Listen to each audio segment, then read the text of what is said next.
It's important to understand what the 5G is doing and what they say it's doing. We're told on the IEEE beamforming document that this technology cooked your eyes like eggs in World War II. We live in a world now where everything has to be black and white. You're for us or you're against us. You're good or you're bad. You're black or you're white. 5G is a weapon. It's used by the military. They drive up in these technology when they want to scatter a cloud, and they put out these frequencies in a much higher power than 5G will be initially with us, but the same frequency. And people scatter because they get the feeling their skin is on fire. Because the human body, including the skin, is an antenna.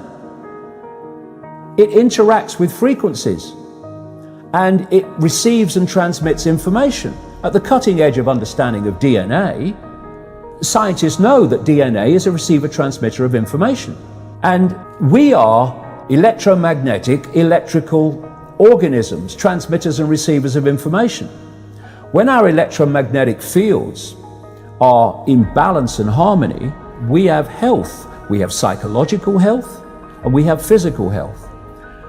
The reason that this technological society is causing so much psychological and quote, physical disease is because these frequencies, technologically driven, and we live in this Wi-Fi world now and all the phone masts and all the rest of it, these technologically generated frequencies are scrambling the balance of the human electromagnetic electrical communication systems. And if you scramble them, you create a state of disharmony, dis-ease, which plays through to physical and mental, emotional, psychological dis-ease.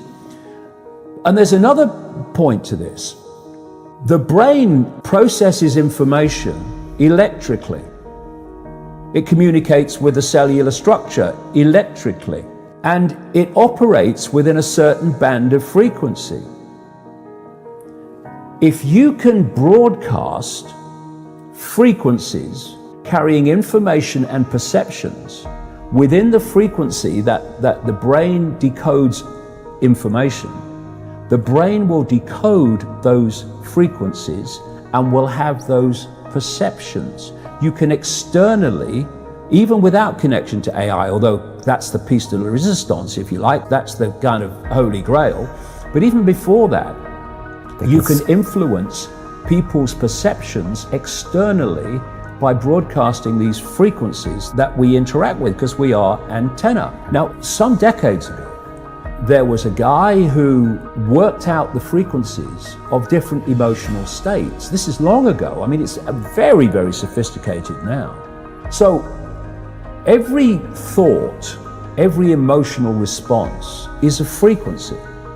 It generates a frequency, and it is of itself a frequency. Hate is a frequency, and it's different to love. You know, when you are in a room and there's lots of aggression and conflict and hatred, you feel it. What do people say? Oh God, you can cut the atmosphere with a knife in there. That is because the frequencies of hate and conflict have been so generated, they have changed the electromagnetic field of the room. Okay, so 5G is going to be weaponized against us potentially. Yeah, but the point being that they worked out the frequencies of various emotions, including rage, and basically they can play across a community these frequencies without anyone knowing, and it starts to have an effect, and it starts to build rage, it starts to build anger, and people might not realize why they're feeling it, but they start to feel it. And then what they do is they trigger that with an event. Maybe some guy is attacked by the police or something, or somebody's arrested for something they didn't commit, and now there's the trigger. The blue touch paper's been lit of this manufactured frequency-driven rage, and you have mass riots and what have you, and people do things that they wouldn't normally do, and you can make people depressed. You know, the American military, they've admitted this. They have technology that fires frequencies at the enemy that basically breaks the enemy's spirit so they give up and put their weapons down. This is the technology we're dealing with. Now you take that into account and then you think of 5G. First of all, 5G doesn't travel well because of the nature of its frequency. So instead of big towers, as we have now, broadcasting these frequencies long distances, it won't do that. And it doesn't go through solid objects, what we call solid objects, very well either. So to overcome that, there are going to be boxes broadcasting 5G, this weapon, down every street, all over the world. You're talking phenomenal numbers of these boxes, broadcasting like on the lamp standard outside your children's bedroom and stuff, broadcasting this stuff.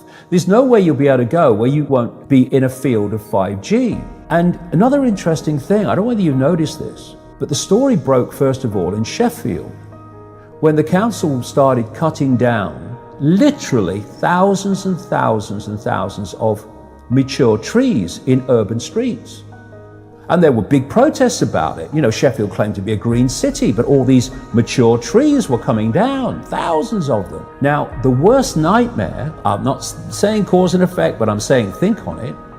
The worst nightmare of 5G in a street is mature trees, because it can't get through them. They don't want urban trees for 5G because it won't go through solid objects very well at all, and it doesn't travel far. So we're going to have this explosion of 5G transmitters, and then there's going to be like 20,000 satellites up there beaming 5G at the Earth.